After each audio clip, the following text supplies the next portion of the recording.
Okay, so, you know, when people talk about the worst year in history, 536 AD almost always comes up.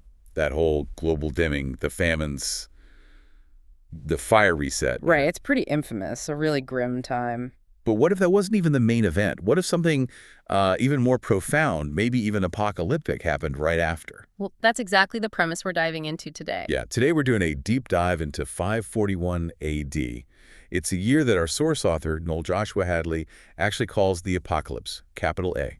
It's a very provocative claim, absolutely. So our mission here is to really unpack Noel's argument. Yeah. It's super detailed, connects things in surprising ways, especially with ancient apocalyptic texts. Yeah. We're pulling everything directly from his paper, 541 AD, Year of the Apocalypse. In Noel's argument, it really challenges how we usually think about these historical low points. He basically says, look, 536 was bad, yes, a kind of overture maybe, but 541, that's the year that truly fits the deep prophetic definition of apocalypse. He's quite specific about that definition, isn't he? Extremely. He doesn't use the word lightly. He goes right to the Merriam-Webster definition, one of the Jewish and Christian writings, marked by pseudonymity, symbolic imagery, and the expectation of an imminent cosmic cataclysm in which God destroys the ruling powers of evil and raises the righteous to life in a messianic kingdom. Okay, so he's anchoring it in that very specific literary and theological tradition. Exactly. And what's fascinating is how he applies it. He sees historical events through this lens. Like, he mentions the destruction of Jerusalem in 70 AD as an apocalypse for the Jewish people. Right, a cataclysm leading to a new era for them. Precisely. But for the wider world, Noel points to 541 AD. He argues this year kicked off what we usually call the Dark Ages. Which most people see as a decline, yeah. Right. But Noel reframes it. He calls this period the Messianic Kingdom from that definition. Not a decline, but a divine restructuring, a new order born from chaos. Wow. So the Dark Ages is a necessary step. That's his argument, even ordained, maybe. He even ties it to a specific cycle, the arrival of the Phoenix 500 years after the 30 AD resurrection event. Okay, that's incredibly specific timing. Yeah, for Noel, these numbers aren't just coincidence. They fit into prophetic calendars, symbols of renewal. He sees history unfolding in these, predetermined cycles. So if 541 is Noel's apocalypse, what's the big event he focuses on? What actually happened then that was so catastrophic? He points squarely at the Plague of Justinian, a truly devastating pandemic. He pulls details from historical records, what he jokingly calls the wiki. Right, I remember that line. And the timeline he lays out is chilling. It really is. It kicks off in 541 AD, and it's not some quick outbreak. It lasts for 8 years until 549. 8 years, just imagine. And it just tore through the Byzantine Empire. Constantinople, Byzantium got hit incredibly hard. The capital city, yeah. Ground zero, almost. And Noel's description of the spread, it's very Noel. He says it arrived in Roman Egypt in 541, and then, his words, switched around like a happy poop emoji in the Mediterranean toilet bowl, infecting every corner of the empire by 543. He certainly has a way with words, but it paints a picture, doesn't it? How fast and wide it spread. It really does. And it didn't stop at the empire's borders. By 544, it's in northern Europe, the Arabian Peninsula. Basically everywhere they knew back then. Yeah. What Noel calls the ends of our known realm. The sheer reach is staggering. You have to remember, this is without modern travel. It implies something incredibly virulent. So where does Noel get the nitty-gritty details, the eyewitness stuff? A lot of it comes from a historian named Procopius. Noel calls him the official eyewitness. Okay, a contemporary source. That's crucial. It is, but Noel is also quite critical of him. He suspects Procopius was basically a state-sponsored propagandist. Meaning his work survived because it towed the official line. That's Noel's take, yeah. But here's the twist. Noel thinks Procopius royally slipped up, as he puts it. Slipped up how? By including these little important details.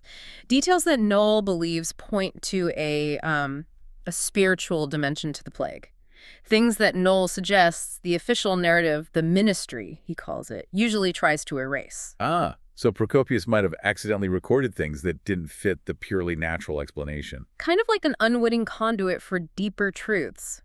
That's how Noel seems to see it. Okay, so what did Procopius describe? What were these details? Well, Procopius himself apparently felt the plague was almost beyond human explanation.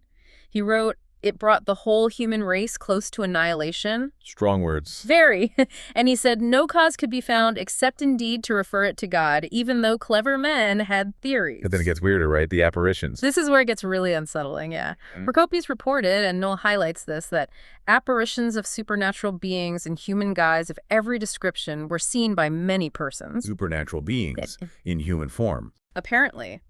And the terrifying part was, if you encountered one, Procopius wrote, people thought that they were struck by the man they had met.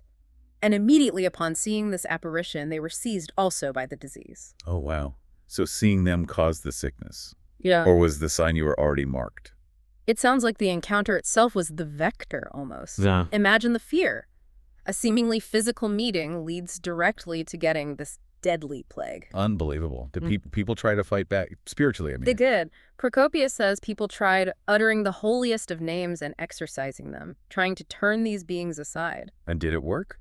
He says they accomplished absolutely nothing. Even fleeing to churches, to sanctuaries, offered no protection. No, it felt inescapable. Completely. It got so bad, Procopius reported, people were afraid to answer knocks on their door. They feared that he who was calling was one of those demons. That's where Noel wonders about the Grim Reaper origin, right? Death knocking. Exactly. He speculates if this is the seed of that whole idea, and it gets even stranger. More strange. How? Procopius also recorded claims that a demon of the night hag persuasion visited them by night. Like sleep paralysis demons. Sort of sounds like it.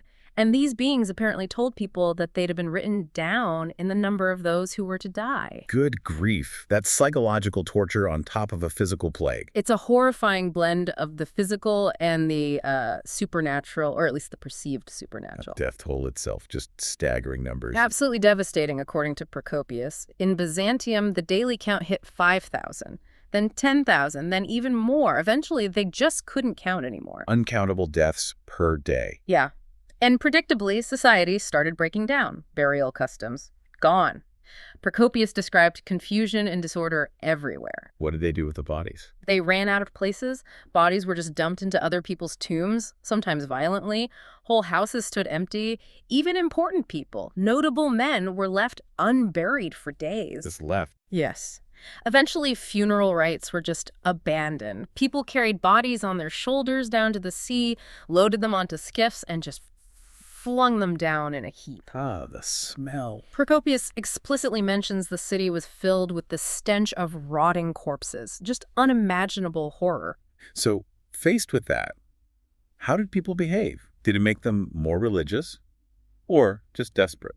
Procopius observed something really interesting there. He said people who were previously shameful and base, criminals, immoral types, they suddenly got religion. Out of fear. Pure terror, it seems. They shook off the unrighteousness and became diligent about religious duties, convinced they were about to die, a kind of battlefield conversion writ large. But did it last? That's the key point Procopius made. Once the immediate threat passed, once the plague moved on to other peoples and they felt safe again, They went back to their old ways. and then some. Procopius said they turned sharply about and reverted once more to their baseness of hearts, becoming more than before, surpassing themselves in villainy. Wow.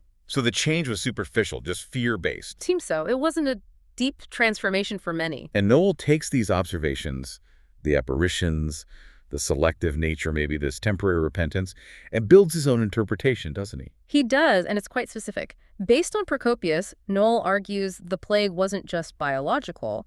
He states the disease originated from unclean rohath, unclean spirits or energies. Okay, so spiritual entities as the source. Yes. And furthermore, he claims they targeted the unclean. So for Noel, it's a spiritually selective event. Meaning the righteous were spared. That's his explicit claim. He says the cough of Justinian apparently had no effect on the righteous sons of Al-Hayam.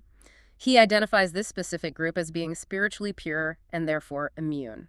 That's a massive claim, a completely different way of seeing a pandemic. Not just germs, but spirits targeting specific people based on their spiritual state. It completely reframes the entire event, yeah. Now, you mentioned Noel sees connections across history. This 541 paper is part of a bigger picture for him. Definitely. He calls it his end of the world trilogy. He wrote papers on 536 AD, then 537 AD, which he ties to the death of King Arthur, seeing that as symbolic. An end of an era marker. Right. And then this paper on 541 AD. He views them as sequential acts in a larger drama, not just random disasters, stages in a divine reset. To understand this drama, he turns to specific texts. Correct. His method involves testing these historical events against ancient apocalyptic literature. And for 541, the key text he introduces is one most people probably haven't heard of. Not Revelation or Daniel. No, it's an apocryphal text called the Apocalypse of Taom. Noel attributes it to doubting Thomas. Okay, the Apocalypse of Thomas. And this text supposedly holds the key. Noel believes it provides a prophetic blueprint. He meticulously goes through the signs described in Taom. What kind of signs are we talking about? Well, first there's a general prelude in the text, things like wars, famine, pestilences, great distress, people being killed or captured, just great commotion in the world, sort of stage setting. Sound like general apocalyptic themes. Yes, but then Taom lays out 7 specific days of signs, very detailed. Day Right. 1, a great and mighty voice from heaven, a bloody cloud from the north, thunder, lightning, even a rain of blood. Rain of blood, okay. Day 2, another great voice, the earth moving, heaven's gates opening, and smoke of a great fire covering the sky till evening, causing terror. Smoke covering the sky. Yeah. That sounds familiar. Hold that thought. Day 3, abysses roaring, heaven opening up again, air filled with pillars of smoke, a horrible stench of brimstone, people thinking they're about to perish. Still very dramatic cosmic stuff. Day 4, earthquakes shaking everything, pagan idols falling, buildings collapsing. And day 5, this is the crucial one for 536, right? This is where Noel makes the strong connection. Day 5 in Taom describes great thunder, and then critically, the powers of light and the wheel of the sun shall be caught away. Caught away, meaning blocked. Yes, leading to great darkness in the world until evening, the air gloomy without sun or moon, and the stars shall cease from their ministry. The text says nations will despise the life of this world because of it. Okay, I see the connection Noel's making. That sounds exactly like the descriptions of 536 AD, the volcanic winter, the 18 months of dimming. Noel calls it a picture-perfect description. He finds the parallels uncanny, especially that line about the sun being caught away and the prolonged darkness. Yeah, it's pretty striking. So if days 1 to 5 match 536, what about 541 and the plague? Where does that fit in Taom's sequence? According to Noel, that's where day 6 comes in. He says day 6 most certainly does pick up with the Plague of Justinian, or the cough, as he calls it. Okay, what does day 6 describe? It says, the firmament of the heaven shall be cloven from the east unto the west, and, this is key, the angels of the heaven shall be looking forth upon the earth.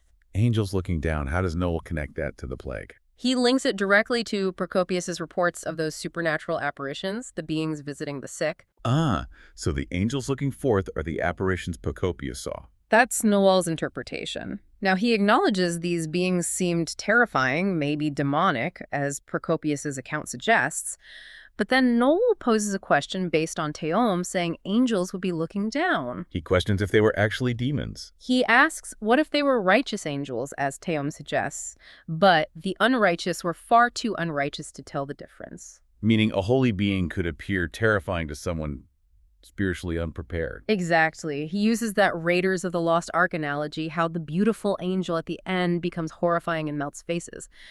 A powerful heavenly ruach, he suggests, might seem devastating regardless of its true nature. That's a challenging thought. It flips the script on those apparitions. It really does. And day 6 in Taom also mentions men fleeing to the monuments to hide. Which Noel connects to. Procopius saying people fled to sanctuaries trying to ward off the entities. Another direct parallel in behavior between the text and the historical account. Okay. Does day 6 mention anything else? Yes, significantly, it also mentions the appearance of Yahushua HaMashiach, Jesus Christ, in the clouds, as well as the resurrection of the dead. Which Procopius definitely didn't report happening during the plague. Correct. Noel notes this discrepancy. He doesn't explicitly resolve it in the section we reviewed, but perhaps sees it as pointing to a future or more symbolic fulfillment tied to that era. So day 6 is complex plague connection, angels, demons question, hiding, but also these other major prophetic elements. What about day 7? Noel touches on day 7 briefly. He says it mostly deals primarily with a war amongst the sons of darkness and light. A spiritual battle. That's how he interprets it. He suggests this corresponds to a time when, in his words, the controllers were given more time to tidy up the propaganda. So less overt catastrophe, more behind-the-scenes maneuvering. And is that the end of Tehom's prophecy? There's actually an eighth day mentioned, after the seven. This day features a sweet and tender voice from heaven, revealing an angel with power over other holy angels, who are then sent out to deliver the elect. So it ends on a note of deliverance for some. Right. It completes this whole prophetic narrative that Noel meticulously overlays onto the history of 536, 537, and 541 AD. Well, that was definitely a deep dive. We've journeyed through Noel Joshua Hadley's 541 AD, Year of the Apocalypse. Pretty intense stuff. It really is. What stands out is how Noel weaves it all together, the stark historical facts of the Plague of Justinian, the truly bizarre and terrifying eyewitness accounts from Procopius, especially the supernatural elements. Yeah, the apparitions, the spiritual targeting. Exactly. And then his incredibly specific mapping of all that onto this ancient, obscure text, the Apocalypse of Tame. Whether you agree with his conclusions or not, it's undeniably a thought-provoking way to reconsider history. It forces you to look beyond just the surface events, doesn't it? To consider if there are deeper patterns or meanings. Right. It challenges the purely materialistic view of history. And maybe that leaves us, and you listening, with a final thought to chew on. If Noel is right, even partly, about history working in cycles, about past apocalypses having prophetic echoes, what signs, what precursors might we be seeing or maybe ignoring in our own time today? Are we dismissing things as coincidence that might fit into a larger pattern? That's a potent question to end on. What are we overlooking?